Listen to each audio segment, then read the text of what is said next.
நியாயாதிபதிகள் 6ஆம் அதிகாரம் 12ஆம் வசனத்துல கர்த்தர் சொல்றார், பராக்கிரமசாலியே கர்த்தர் உன்னோட இருக்கிறார். பராக்கிரமசாலி கர்த்தர் உன்னோட இருக்கிறார். இங்க கிதியோன் என்கிற ஒரு வாலிபன், இவன் பயந்து கொண்டு, அதாவது மீதியானியர் என்கிற சத்துருக்கள் இந்த தேசத்துக்கு விரோதமா அப்பப்போ யுத்தம் பண்ணி இங்க உள்ள நல்ல செல்வங்கள் எல்லாம் எடுத்துட்டு போயிடுவாங்க. இவங்க நல்ல வயல் நிலத்துல விதைச்சி நல்லா உருவாக்கி அறுவடை காலம் வரும்போது சத்துருக்கள் வருவாங்க, இவங்களெல்லாம் அடிச்சு விரட்டிட்டு அறுத்து ஆசீர்வாதத்து கொண்டு போயிடுவாங்க.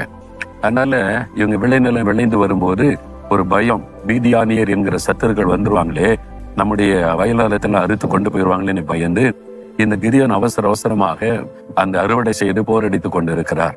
ஒரு பயம், சத்துரு வந்துருவாங்க, பயந்து பயந்து செஞ்சு கொண்டு இருக்கிறார். அப்போ கர்த்தருடைய தூதன் ஒருவர் வந்து நின்று அவரோடு பேசுகிறார். பராக்கிரமசாலியே கர்த்தர் உன்னோடு இருக்கிறார். பராக்கிரமசாலியை யாரு அப்படின்னு, நான் பயந்து கொண்டு இருக்கிறேன், எதிராளிகள் வந்துருவாங்க, நம்முடைய நிலத்தின் விளைச்சல் எல்லாம் கொண்டு போயிடுவான்னு பயந்து கொண்டு இருக்கிறேன்னா, நீ பயந்து கொண்டு இருக்கலாம், ஆனா பராக்கிரமசாலி. ஏன் பயப்படுற? நீ ஒரு பராக்கிரமசாலியா இருக்கிற, நீ எப்படி பயப்படலாம்? நான் பராக்கிரமசாலியா?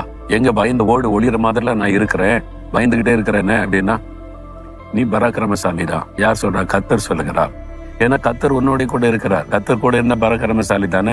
கர்த்தர் பயங்கரமான பராக்கிரமசாலியாய் உன்னோடு இருக்கிறார் நிவேதத்துல பார்க்கிறோம். கர்த்தர் பயங்கரமான பராக்கிரமசாலி. அவரு ஜெயிக்க யாரால முடியுமா? இப்ப நீங்க பயந்து கொண்டு இருக்கிறீங்க. எக்ஸாமை குறித்த பயம், இன்டர்வியூவை குறித்த பயம், எதிர்காலத்தை குறித்த பயம், அடுத்து என்ன நடக்குமோ என்கிற சூழ்நிலை குறித்த பயம், சத்துருக்களை குறித்த பயம், உள்ளத்துல பயம். ஆனா கர்த்தர் சொல்றாரு, நீ பராக்கிரமசாலி தான். என் மகளே, நீ பராக்கிரமசாலி தான்.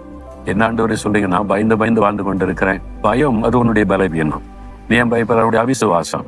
நீ பராக்கிரமசாலி, கர்த்தர் உன்னோடு இருக்கிறார் என்பது விசுவாசி. நீ விசுவாசித்துட்டாலே பயம் போயிடும்.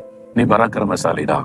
இப்போ நான் பராக்கிரமசாலி எப்படி சொல்ல முடியும் அப்படின்னு கேட்டா, நான் பலவீனம் உள்ளவன், குறைவுள்ளவன், பயப்படுகிறவன் சொன்னா, கர்த்தர் கூட இருக்கிறதுனால பராக்கிரமசாலி. அவ்வளவுதான். என்னை பலப்படுத்துகிற கிறிஸ்திய கூட இருக்கிறதுனால எல்லாவற்றையும் செய்வேன் அப்படின்னு பவுல் சொல்றாருல. நான் பலவீனம் உள்ளவனா, என்னால செய்ய முடியாது.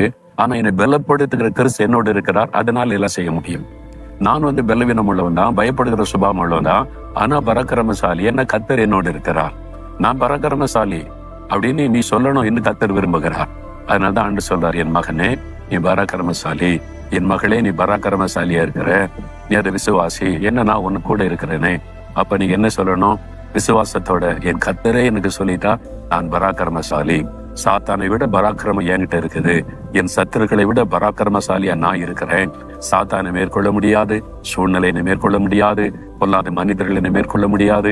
என்ன கர்த்தர் என்னோடு இருக்கிறார், நான் பராக்கிரமசாலி.